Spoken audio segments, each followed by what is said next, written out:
Hi, everybody. I'm Matt Weiner. Thanks for being there as we look back at Gary Payton.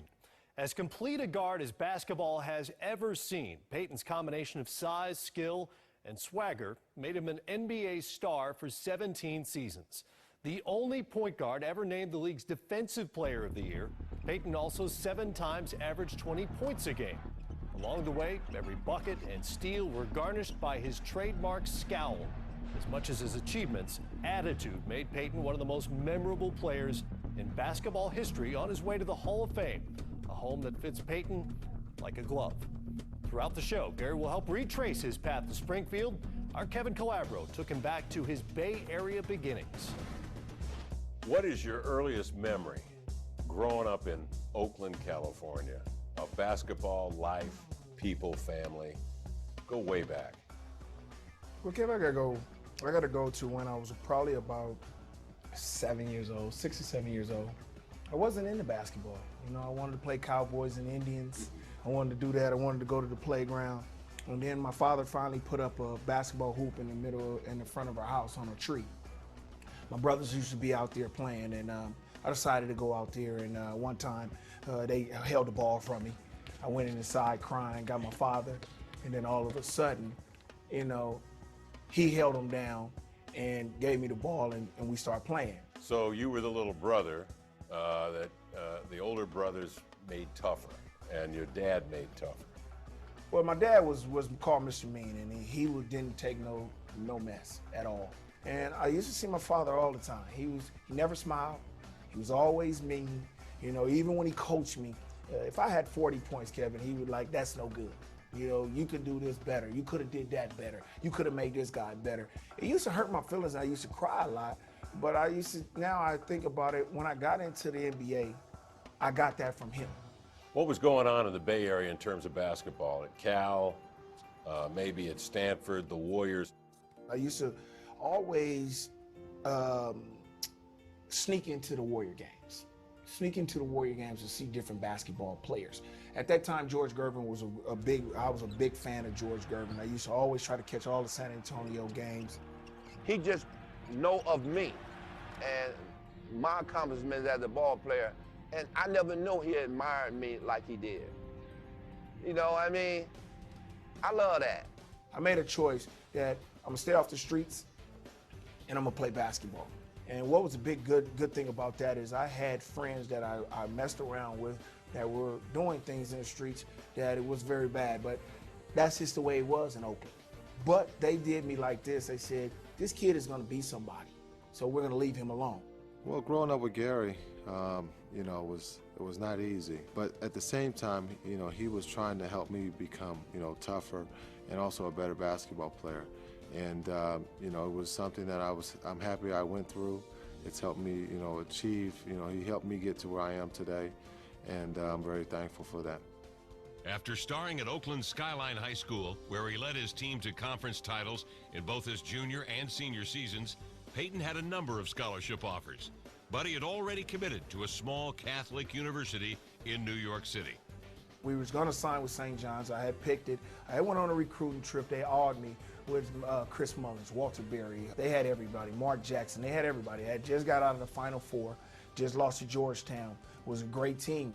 Although GP had verbally committed to St. John's, its head coach Louis Carnesecca had his eye on another player, a New York City kid, and no longer wanted Payton.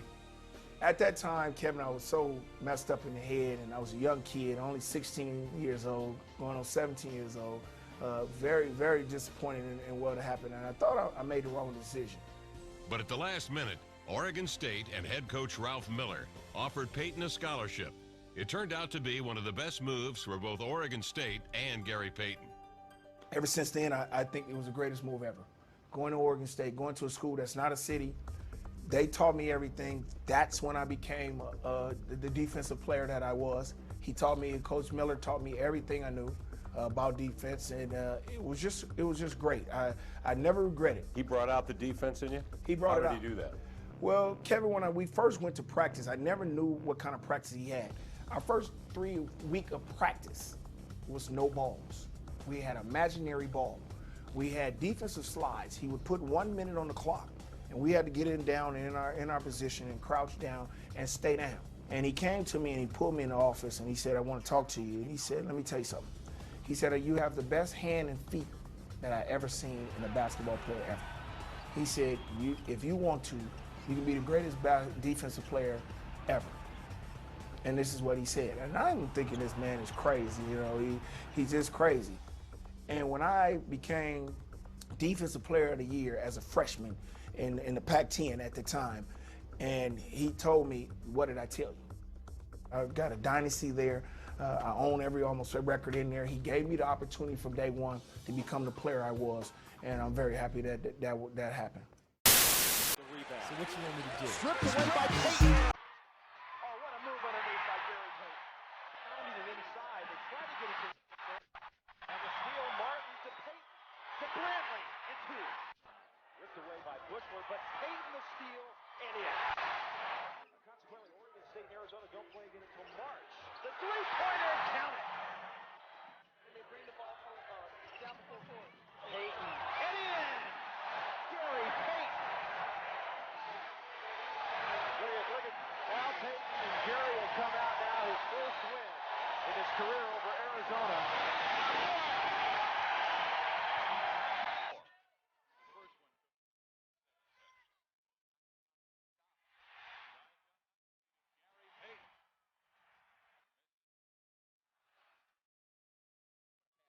Begovic in the lane.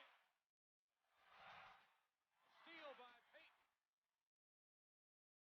And he scores. Payton struggles, breaks the pressure. Side, beautiful play by Will Bradley. Unload a Haskell. And looks for an open. Slow it down. This is what humanity said they would do. Down low Payton. Oh, he is tough. Not a wide shot, and it does not fall, but he gets his own rebound and drops it in.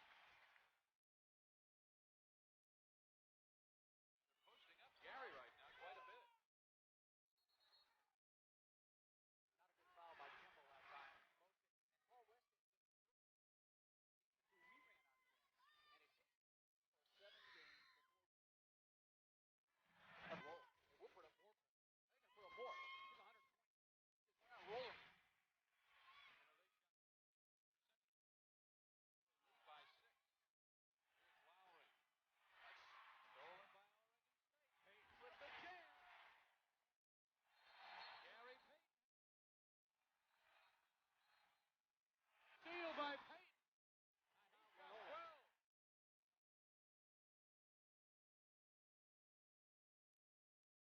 Payton, very quick shot. His lateral pass, thought he almost picked it off. It's hard to stay in your motion for a long time because you get a lot of opportunities to take it right to the basket. And off the inbounds, it is Gary Payton. There's your back door. Payton's got 24 points. Passing by the Beavers. Do is have your Payton. This man with the ball is a good idea. Oh. It's his number.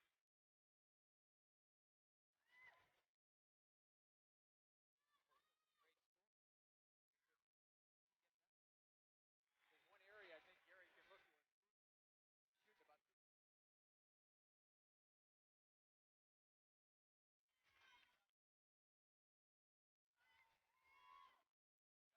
28 in the first half. Knight almost walks with it. Payton is there for the steal. Good pass. Dishes off to 7. That time was caught. Good steal. Well, I don't know why Knight had the ball there, but he did. Payton. Makes the shot, but Gary Payton very himself. Payton on a 2-on-1. He has 30 points. Of course, he broke the ball with his right hand. You should have seen Jimmy Anderson jump up now, but that's not a good shot. I mean, you can't take that shot, although Celestine recovered. And Payton scores. And Gary has 34 on the ball. It takes a... Payton down the middle. Decided the last minute to take it himself and lays it in, and he's got 40 points. He's got 46. Puts on a little spurt, he may get 60. Payton's doing it himself as well. The move by Paul Westhead to leave him in. Here comes Gary all the way, stops in the dribble, and scores. He's got 44. Loyola Marymount by 2, 2:40 to go. Payton, oh, what a shot, 46 points. Guys are dribbling up the floor saying, who's behind me? Payton in the lane, does it again, ties it at 112, and Gary's got 48. Gary will leave 48 points. Following his All-American career at Oregon State, Payton turned his sights to the NBA. And with the Seattle Sonics holding the #2 overall pick, the point guard had a pretty good idea he'd be staying in the Northwest. With the second pick in the 1990 NBA draft, the Seattle Supersonics select Gary Payton from Oregon State. At that time, I knew Seattle would take me. They had already committed to me and told me that they were going to take me, and I was very happy about that. And, I was going to stay in the Northwest. I was going to be in the same situation I was right here in the West Coast, playing in front of all my family and friends, and it was a great situation for me. When we come back, we look at Gary Payton's career in Seattle and how it almost ended after just 2 years, plus the genesis of his trash talking. Oh, Payton and Jordan having some words, face to face.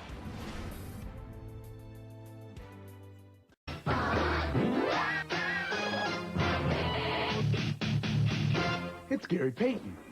He's a good player, but he's a rookie, and most rookies aren't very smart. Gary, tell us what a rookie does. A rookie waits on the veterans hand and foot. He shines their shoes. He buys them lunch. He carries their bag. He washes their cars. For a rookie, Gary's pretty smart. You missed the spot.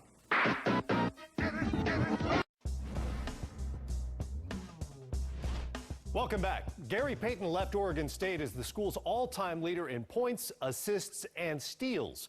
An All-American as a senior, his NBA career took him just up the road from Corvallis, Oregon to Seattle, when the Supersonics made him the second overall pick of the 1990 draft. But his first 2 years in the Emerald City weren't exactly what GP had envisioned. Here's more of Payton's conversation with Kevin Calabro. What was the toughest part those first 2 years? Because I remember those were difficult years for you and for the team as well. Trying to click, trying to come together. It was a coaching transition. Casey Jones took over as the head coach. Remember, Casey had the Kevin McHale's, the Larry Birds, the Robert Parrish, where them guys would just give him the floor and say, hey, here, you take over. I don't have to coach. He had to coach us. We were a younger group. We were young. It got my mentality and my confidence down really low. I really thought that, you know, I didn't need it. I wasn't supposed to be in the NBA.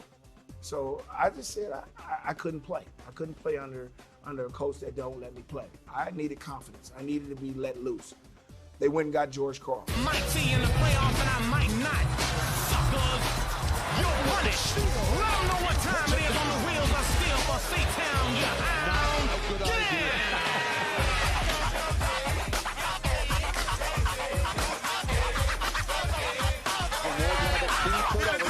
By the Seattle defense between the legs for John Kemp.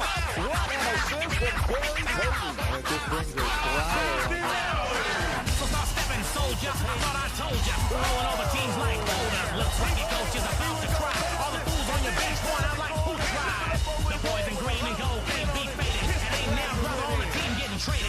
Comes at a hole, you better bring a snow plow. Don't get tossed when you come to this house. It ain't that easy, G.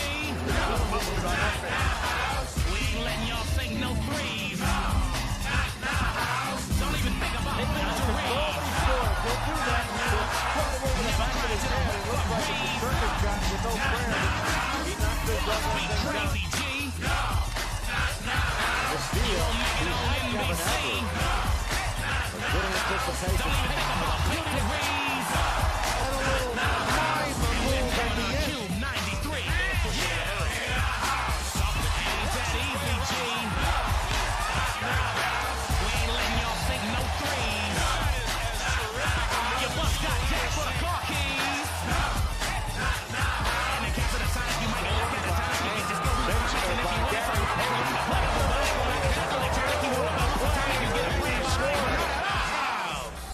Wear Zoom Air, you know how responsive it is. How do you feel about wearing shoes that make you even faster? Gary, conflicting emotions? Well, I keep telling myself I'm doing it for the team. They need me to be explosive. But sometimes that's not even enough. The hardest part is putting them on. When I'm lacing them up, I always try to think of happy things, like ice cream, or puppies, or shrimp. Gary, you are one sweet guy. Did everybody hear the puppy part? Here's a steal by Gary Payton. Defense leading to offense. Seattle's main weapon. The best part of basketball for me is getting out there, guarding somebody, and making them fear me. Gary Payton, such a disruptive force on defense. Ball stripped by Payton. They call him the glove so quick. A different type of point guard with the complete arsenal of weapons. He can score, he can post up, he can shoot. He can play one-on-one, or he can pass. And Gary Payton is saying, give him the ball. He knows that he's the guy that can get it going. He likes it in games like this when it's on the line. Gary's all-around brilliance has established him as one of the league's best. But there was a time when his commanding performances were not so commonplace. Drafted second overall in 1990, there were high expectations, especially from himself. But the brash rookie was in for a rude awakening. Moore flips it over to Payton. He drives and missed the left-hand layup. When I came in this league, I was arrogant. I thought I can do whatever. Payton with the steal, the drive, and the hoop, but wave it off. Offensive foul on Payton. He was terrible in a sense because he talked more than he played basketball. He tried to intimidate you by talking. First 2 years in the NBA, I just wasn't playing the type of basketball I wanted to play. And I started to hate basketball. Gary Payton had appeared to be slipping into basketball oblivion. But midway through his second disappointing season, a new coach would arrive, and with him, a new beginning. He has a gut competitive nature that very few players have. Coach Carl would let his young point guard loose, providing Payton with a second chance. I think when Coach Carl came in, it was the right system for me. He let me play the style of basketball I came from Oregon State with. First steps into the ball. Lead pass to Payton. 2-on-1. Oh, baby! When that happened, I got more dedicated into wanting to play basketball and making my game better. I got older and grew up and said, hey, I think about this. You know, I could be a great player, but I'm not going to get the recognition and all that and be a superstar and play this way just by putting my talent out here. Gary would refine his game, seemingly adding a new weapon each year. When he's got the ball in his hands, you better keep your eyes open at all times, because he will find you. Gary Payton is just showing why he's the complete package. Gary Payton, another cold-blooded three. Payton had evolved into a complete player and the main man for Seattle. This game is about learning every day, and he has matured into a leader. Start from this side. Start from this side. Get over on this side. Leading his team to the finals in 1996, the Defensive Player of the Year showed why he had arrived as a superstar. Payton leading the way, and that little look like, Michael, you're the king, but I'm coming after you tonight. I don't think anyone in the league is more important to their team than Gary is to our team. Payton, ever since I've been in Seattle, has produced 55 wins. Probably will produce 3 60-win seasons.